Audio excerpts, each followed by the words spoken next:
Welcome to Monologues by Hassie, where I'm going to be dropping unsolicited brain dumps from the depths of my grey matter.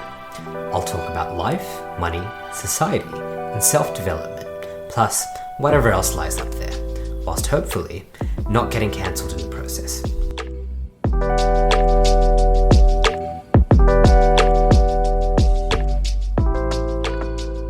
Accountability groups are wonderful things in that they help us overcome the inertia to do the things that we know we need to do but are struggling to do to achieve the things that we want. And the reason accountability groups are so great is it introduces the concept of shame to what we already have intrinsically. And intrinsically, if we are working on something individually and no one else is aware, but we've made a promise to ourselves, and let's say my promise to myself is, every day I'm going to go and walk for half an hour. If I have not met that promise to myself, I'm relying on guilt. So if it's 11 o'clock at night and I know I haven't gone for a half an hour walk and I feel guilty enough, then that guilt may be enough for me to go and take that action, which is go for a walk, even if it is at 11 o'clock at night before I go to bed. But the problem is sometimes we don't feel guilty about lying to our internal selves. We don't feel guilty about falling back on our own promises. And one of the kind of pitfalls that we have as people is we find it much easier to please other people and to do what other people want us to do rather than what we want to do ourselves. So accountability groups is a wonderful hack where, in addition to guilt, which is intrinsic, that's based on our own value system, we introduce shame, which is the impact of other people and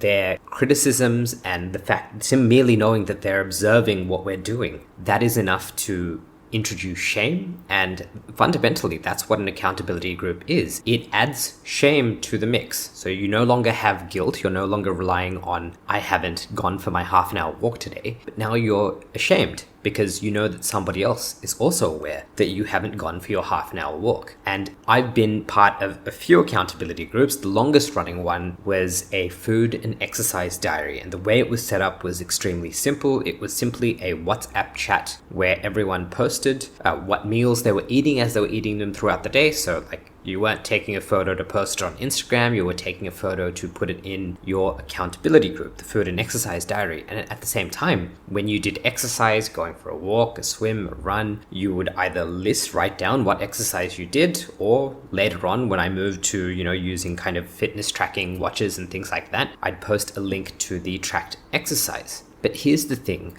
I actually stopped using all my old accountability groups at the start of this year. And one of the biggest reasons was I felt like I outgrew those accountability groups. And for me, it's that sense of guilt became much greater than the sense of shame. That internal tracker that I have broken a promise to myself has developed to a point where I wasn't getting too much value from being part of a group. And so that's kind of the biggest reason. And I think this will, if you're truly in an accountability group and you're following it and you're developing, there will come a point where a lot of the things that you were trying to fix by being in that accountability group, if you're doing it properly, will be, that those will be internalized. So my internal guilt, my sense of self has come up to a point where I do not want to disappoint my sense of self. If I say I'm going to do something and I'm really feeling lethargic, I will drag myself and try and get it done. So the number one reason that I left my existing accountability groups is in those domains. So when it comes to diet and exercise, I was already so happy with how I'm doing, and I was able to rely on myself significantly more. So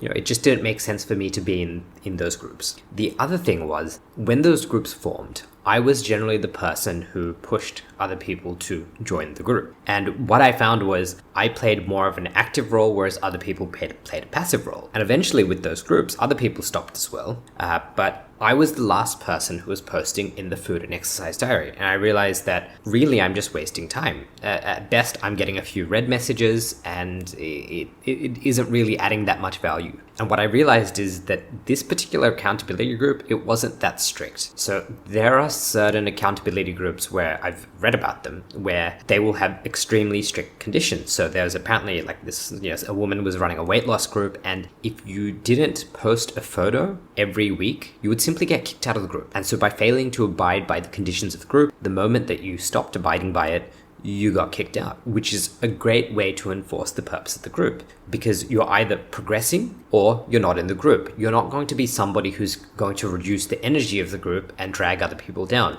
Because I realized in a group like that, if you see other people who are complacent and not really using that accountability group, then it makes no sense to keep being in that environment. So it wasn't a strict accountability group. That's not necessarily a bad thing.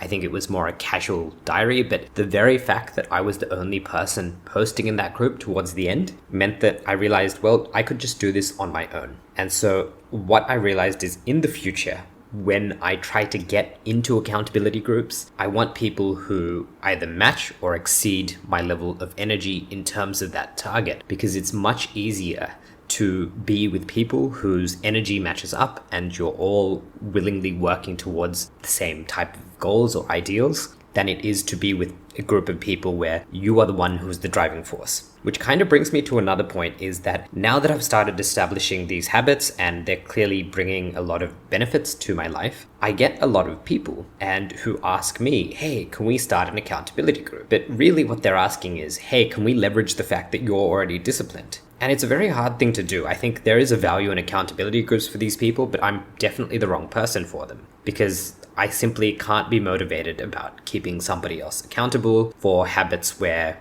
they're already automated for me. Like there's nothing in it. It's not intellectually stimulating. I'm not pushing myself forward. And so it doesn't make a lot of sense. But I've noticed that this does come up a lot. And I've actually had people straight up ask me, hey, can you keep me accountable every month? And I'm like, my answer is no, that's not what I'm here to do. You can find a group to do that. You can find like-minded people who are struggling with exactly the same thing you are and form a group with them. But if you want to leverage the fact that I've built some discipline in certain areas of my life, then it's not really going to be something that I'm going to want to do in the first place. And even if I did it, I don't think I'd have the motivation to keep doing it. So groups, there's definitely a value in accountability groups, but I think you need to pick the right people. You need to find people who are willing. So in those examples where people have asked me to keep them on track, it's probably not a great fit. I do understand why I will be asked to help keep people accountable. I definitely take it as a compliment, but I think it is important about matching the energies and the intentions of the people you form an accountability group with, because it's a very, very important thing. So I don't think accountability groups are bad things, and whilst I've temporarily left kind of the formal ones, I do have informal accountability groups that are in place. And I think this is, this really speaks to the world we live in, the digital world where things are decentralized, but I technically already have accountability groups in a sense, but even by using something like Strava, which I use for exercise. Whilst it's not a formal group, when you do exercise on Strava, your activity gets recorded and people can like it and comment on it, which is almost like a very decentralized form of accountability group. I'm not messaging these people every day, and really I could just post nothing and nothing's going to happen. No one's going to say, hey, Hassie, why aren't you exercising? Like, why didn't you go for a run or go for a walk this entire week? We didn't see you post. But it's more a very, very passive form of an accountability group, but I like that. And same goes for something like if you're using Twitter and you're using Twitter to track your journey. And if your journey is, I want to build an app, I want to code, I want to build in public, that also forms a type of accountability group, but it's more passive, at least initially until you gain traction. Then, people might be messaging you and saying, hey, why haven't you released this product? So there are still accountability groups that I engage in, but the kind of formal ones where it was people that I knew immediately, I've temporarily left those. And I don't think that there's no value in them. They just stopped serving the purpose that I needed them to serve because I already hit those targets. So I do think that I will join accountability groups again in the future, but they're probably going to be in a domain that I have completely no knowledge of, or I really struggle in, and I'm trying to develop a very, very tough skill. But for now, I'm very happy with the level of discipline and motivation that I have in my day-to-day, and my ability to manage what I need to do simply by using something like a paper diary and Google Calendar. Like, that has been enough for me to be accountable, and hopefully I won't fall into a pitfall where I feel like I need to rely on external people to make sure that I'm doing very, very basic shit in my life. So I will end that there. And to all of you listening to this podcast, I'm wishing you great success on all your endeavors.